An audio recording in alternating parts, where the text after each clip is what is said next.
Welcome to class 3. And so you'll be getting really good at releasing things now, feeling things and releasing them, naming them and releasing them. And so continue with that great work as more and more things come up for you. Continue using those techniques that I've taught you, and you'll find it's really easy to release stuff, and it'll get easier and easier the more you do it. So class 3, this one is all about releasing vows. Now you might not even know that you've taken vows, but we do.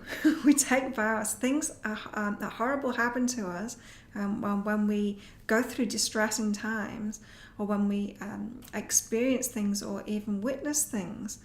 We make decisions about that. We make decisions about it, and we take a vow. Never to do that, or never to be like that, or we vow to be like something else instead when we see those things. And so what I'm going to do in this class is take you through a series of visualizations. You might want to do these over and over again as well, and look for even more stuff and more vows that you've made, because this one is the big one. This is the one that's just going to blow your mind when you find out the vows that you've made that are actually stopping you from receiving. And so before I take you through those exercises and those visualizations to find out what they actually are, I want to explain what I want you to do with them afterwards, when you've got these memories back and you realize what the vow is that you've made. Now this might take some work. This is the hard part of the course that I told you about in the introduction. This might take some work. You might really need to delve into this. It might be good to talk to somebody that you love about it and who loves you, someone really trusted about it as well. Just to process it on a deeper level, because what you really want to do is name that vow, just like you did in the last class. You really want to name it, to put a name to it, put words to it, because when your subconscious is releasing, in order for your subconscious to release, it needs to be heard. It's just like a child.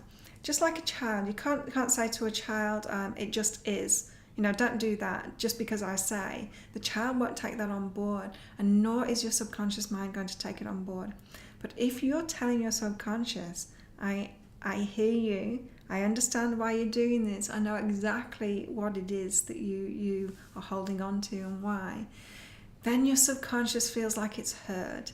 And just like a child, it will let go if it knows that it's being heard and that you're providing it with an alternative, which is what I want you to do. And so when you find what these vows are, which might take some work to actually find what they are, but keep going, because you'll know when it's released, because you'll feel it. You'll feel so much lighter. You'll feel like a big weight's been taken off your shoulders, and so you'll know when you've actually got it. And so once you've named that vow, what I want you to do is go back to the mirror again, look into your eyes, and I want you to say these things. I want you to say, subconscious, thank you so much for protecting me with this vow, and actually name that vow. But now I'm ready to release this vow. And then I want you to explain to your subconscious what you want to replace it with. And so if you find that a vow that you've taken is not to receive, then you want to say to your subconscious, and I'll replace that with receiving plenty from the whole world. Step by step, learning how to receive the little things first, so that it's not scary, and just from trusted people, and then start to receive from other people and other institutions as I grow in confidence. We'll take this slowly, subconscious, don't worry. I've got this one. Don't worry, I've got this one. Just calm the subconscious mind, because your subconscious is in fight or flight all the time. When it's triggered, when it's got something that reminds it of this vow, then it's just going to put you in fight or flight, saying, no, don't go here, don't you dare receive, because this is scary. You vowed not to do this, you vowed not to receive. And so what you want to do is talk to your subconscious to calm it right down. Let it know that it's heard, speak in its own words, which is like a 6-year-old's words, by the way, and just allow it to be heard, and let that go, and replace it with something that you want. That's a really good point. What I just said at the end there is to take it in baby steps afterwards. You don't want to say, okay, I'm ready for millions of dollars, or I'm ready to receive from somebody that I really haven't been able to before because it's been too scary. You don't want to do that straight away. Just let it in little by little. You want to build up this trust. You want to build up this faith, and face the fears slowly. So allow yourself to do it step by step. There's no rush. You're not in a race for anything. You can take your time, and you can let it be easy for you. You can receive from the easy people first, which is yourself first, and then your loved ones and people that you trust, and then start receiving from customers or from other people, and then institutions, and just let it get scarier and scarier as you break through that fear. So that's a good thing to tell your subconscious. Okay, so let's get going on it. Now you know what to do with it. I'm going to take you through these exercises. So I want you to get really comfortable, and I want you to close your eyes. Don't do these before you need to go out anywhere, and don't do them when you're going to be disturbed. These are just going to take a few minutes, but you want to maybe pause the video at parts of it and really delve into what's coming up for you. And so really take your time with this. Again, might be better to do these one at a time, one evening. So don't feel like you need to do all three. I'm going to take you through 3 visualizations, and you might want to do them over and over again because there'll be more that you can bring up in it. But just do them one at a time, and do them in the evenings so that you've got a bit of time to process and you're not going to be going anywhere afterwards. And just take it really easy. This is going to be big. This is going to be really big what you bring up in this. And so allow yourself to do that, and to process it afterwards by calming your subconscious down. Okay, so get comfortable. This is the first one. So I want you to close your eyes. And then I want you to imagine yourself as a small child. And you're in the room that you usually spend time with your family in, so your family get together in.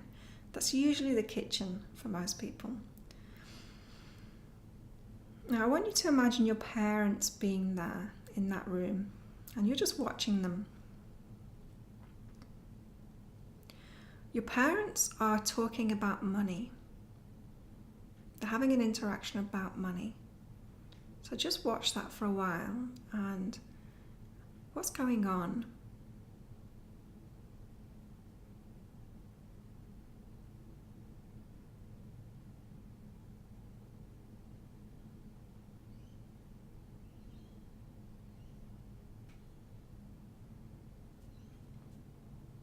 And when you look at your parents there in that situation and what's going on there, I just want you to focus on your dad now and think what he might be feeling. What's he feeling in that situation?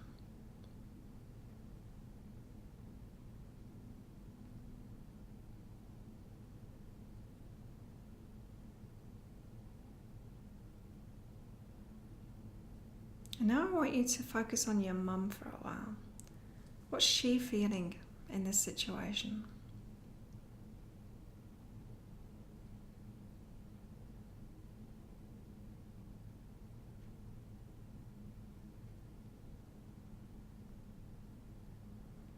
And now I want you to focus on yourself. How does it feel to you watching that situation, being a witness of that situation? How are you feeling?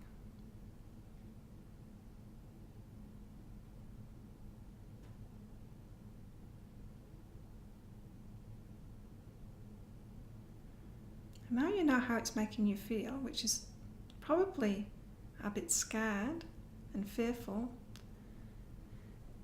Maybe you're feeling a bit guilty, or you're feeling sadness for one of them. I want you to recall what decision you made in that moment.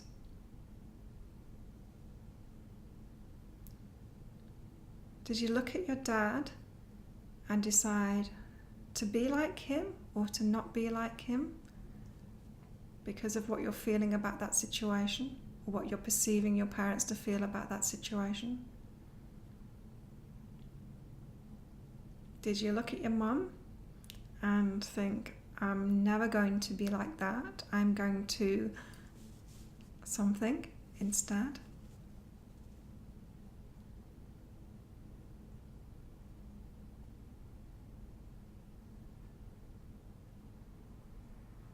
Did you vow not to be like them in any way? What was the defense mechanism that you came up with? What was that vow that you came up with to protect yourself from that situation?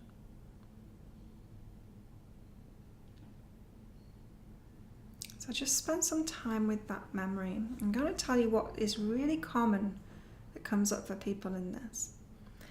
A common memory that comes up for people when they're doing this exercise is their mum is asking for money from the dad, and the dad's getting angry about it, and the mum's being a victim and disempowered.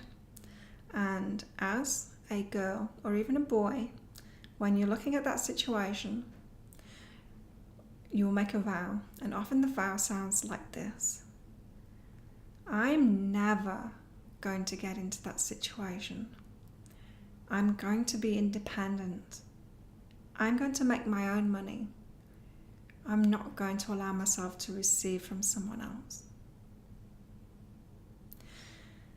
And that vow makes so much sense to a child, to protect them from that emotional situation and that emotional hurt that they see in that situation. But not receiving from anyone, the vow that you take not to receive from anyone, to avoid that pain, to avoid emotional pain, stops you from earning money, it stops you from receiving love, it stops you from receiving gifts, it stops you from receiving from the universe. And so when you're clearing these vows, you want to tell your subconscious that you fully understand why it's protecting you. And thank you so much, subconscious, for protecting me from that and keeping me safe from those feelings and safe from harm. But now you want to experience receiving. You want to experience receiving and open yourself up to that and face the fear that you feel. And face those feelings that are going to arise if you are confronted with someone like your dad or like your mum in that situation. Face those feelings and deal with them and find a better way to be. And so tell your subconscious compassionately how you feel about that now and what you want to replace it with. Again, looking in your eyes in the mirror so that your subconscious really gets this. So that was the first one. You might want to do that over and over again, because the more times you do it, the more you'll see different situations and different arguments or different conflicts going on. And every time I do it, I picture myself in the kitchen and I'm in the doorway. I'm in the doorway watching all these things going on, and I'm frightened, and I'm making all of these decisions, all of these vows not to receive and to be independent and to never let anyone take care of me, and all kinds of disempowering things like that. So really, you want to find all of these vows and replace them, because they do not serve you. They did serve you to protect you, but they don't serve you now that you're opening up to receiving. These vows stop you from earning money. They stop you from doing business. They stop you from being successful. They stop you from, we need to receive from all of the human beings on this earth. We need to allow ourselves to do that, not just to give, but to receive too, so that we're in balance. And these kind of vows stop you from doing that, so you really want to get to the bottom of them all and release them. Okay, let's do the second one now. So again, close your eyes. I want you to put yourself back there in that room where you spend time with your family. Again, you're a young child. This time, you're going to ask them for something that you want, or something that you need. And you're going to ask them for it.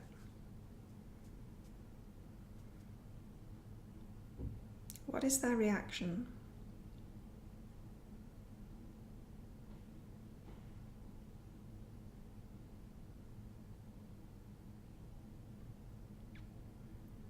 What's your reaction?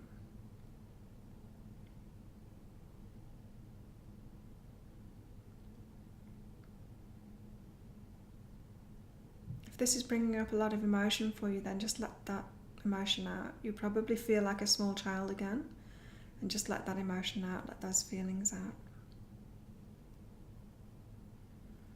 How did you feel?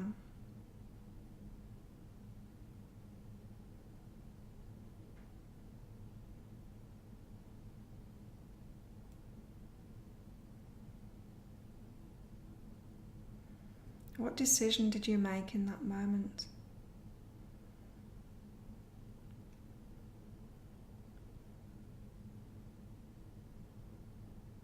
Did you vow something?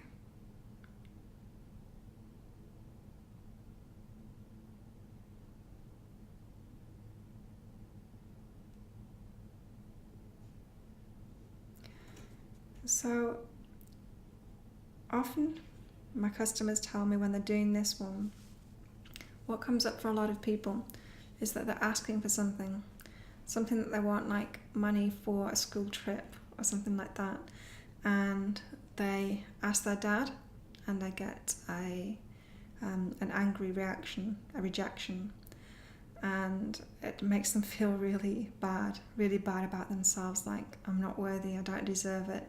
And children really turn these things in on themselves, and you'll have done that too. And when you go through something like that, you make a vow, and it sounds something like, I'm not going to ask. I'm not going to ask for what I want. And so if you don't have needs, or if you think that you don't have needs or desires and you're not going to ask for it, then that's going to protect you. And of course that works. But you need to ask for what you want, because that's the way you get things from the universe, and it's the way you get things from other people. Your needs are really important. Your needs and desires are really important. That's what you're doing here on earth. And that's what sets off the whole of the creation process, is you having needs and desires and expressing what they are and asking for them from people, asking from the universe. And so it's essential that you allow yourself to ask. Another common thing that comes up with this one as well, common situation, is asking from the mother, and the reaction being a compassionate reaction, but still a rejection. And so coming from like a victimhood point of view, and these are interchangeable too. I'm just saying the most common ones. It might be that your parents were kind of switched around the other way, depending on whether you're male or female, and so I'm just telling you which were the most common ones that I've come across with my customers. And so about yet still a rejection, because the parent is disempowered around receiving themselves. And so often then you can feel bad for them. You can feel bad that you've made them feel bad. You can feel bad that you've made them feel worse. And then you might vow that not to ask because it's going to hurt people. And so you're not going to ask for what you want anymore because it will hurt those people. And so there's another vow that's going to stop you from receiving. And so again, do the mirror work once you've found what those vows are, and do these over and over again, because you will see more and more situations. You might find that these situations are coming up in your dreams as well, or these memories are popping back as well. So you don't need to just do it in this visualization. You can deal with these things as they come up throughout the week. Okay, on to the third one now. I want you to, again, you're a small child. Imagine a time that you received something. So you received something and someone made you feel bad about it. So whether you receive from your parents, or you receive something from school, or you receive something from a friend, and somebody made a judgment about that and told you you were wrong for it, and made you feel bad about it in some kind of a way.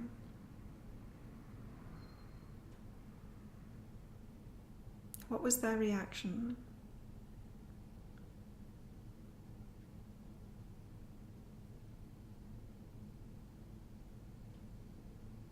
What was your reaction?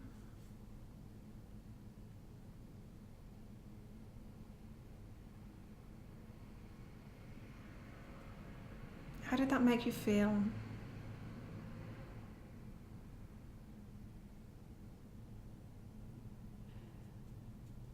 What decision did you make in that moment?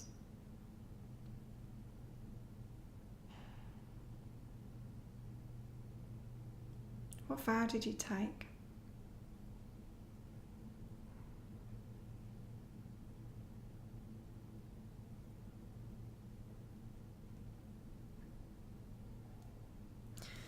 And so again, our subconscious mind is like a child. It reacts just like a child, and it makes snap decisions to protect us. And so when we are judged for receiving something by someone who has these very same problems, that don't know how to receive, that have made these same vows themselves, that's why they react to it in the first place, and they pass them on to us. We make the same vows because of the way that they've reacted, because we start to feel bad about it. And we don't want to feel bad, we want to feel good. And so a child can only ever make decisions like that to protect themselves by avoiding the situation in future. And so you make a decision of how to avoid it in the future. And often when it's around receiving, that decision is, I vow not to receive, or I vow not to ask, or I vow not to do that again, or I vow not to allow myself to receive anything from anyone. When you have these vows in place, it stops you. Your subconscious will just never let you receive. Your energy is totally blocked off to receiving, because it's going to cause pain, and you won't allow, and the universe won't cause you pain either, and you won't allow something to come into your life if it's going to cause you pain. You'll have symptoms of these vows being in place. Symptoms as well as not being able to receive anything, or not being able to receive what you really want. Symptoms can include feeling uneasy when someone gives you something, apologising when someone gives you something, feeling the need to give something back, to trade, or balance it up somehow, feeling the need to give more than you receive, so that you don't feel bad, so somehow you've made the transaction okay. All kinds of symptoms like this will show that you have these vows in place. And these vows, these are the most important things to release. These are the things that are really blocking you from receiving. And so find them all. When I was going through these exercises, came fast, and it was very emotional to have these memories and to realize what these vows were. And I felt very sorry for myself. In the now, I felt very sorry for myself as these memories were coming back. All self-pity, it was so much self-pity. But when I talked to my subconscious and turned it around, it just got so much easier. And each time I did these exercises, it got easier and easier, and I had so many amazing aha moments. And so share your aha moments with this as well, and what came up. Because if you share as well, if you share in the comments below, it will help others to trigger. It will trigger other people and help them get those memories back. Especially if you're struggling, if you're struggling with what the vows were that you made and trying to make sense of it, then what someone else has written will really help. So please share and help each other out. We're all in the same boat. I had so many vows. I'd made so many vows when I did this work on myself. All kinds of things. Like I'd been made to feel bad for... I'd picked the last magazine as a child, the last comic up in a news agency, and then a toddler had a tantrum because this toddler wanted it, and I was told to give it to the toddler. A tantrum toddler was more worthy than I was, and I just took from it that I wasn't worthy of receiving, that somehow there was something wrong with me, and that toddler was right and knew how to live somehow, but I'd got it wrong. And the things that my mind as a child came up with, the reasons for it, the meaning that we give it, it's just so disempowering. It's so disempowering. And the thing is, those decisions and those vows are still in our subconscious mind, and so it's so important to let them go. And so stay with this process. You probably want to share this, not just below with us that are doing this at the same time, but also share it with a loved one too, someone that's going to understand, someone that's going to have compassion for you, someone that's going to listen to you. And so there's great work to do with a partner. There's such it will bring you so close together if you do this work with a partner, and you'll be able to feed off each other too, and understand each other. You'll probably find that your partner has a very, very similar situations, because we tend to get together with people that have got the same damage as us, the same skills, and the same that matches in the positive ways, but also the same damage as us, and so we can kind of sympathise with each other. And so it's great work to do this together with a partner and help each other out with that. When you've done this, it's going to take, as I said before, it's going to take so much weight off your shoulders. It's just going to set you free, this stuff. And so enjoy the process. As emotional as it is bringing all this stuff back, allow yourself to feel those emotions. Process them as you have in class 1 and class 2 while you're on the way, and change those vows around. And you decide now. You decide what your vows are going to be. Positive vows that are going to allow you to embrace life and receive. So I'll see you next week in the next class.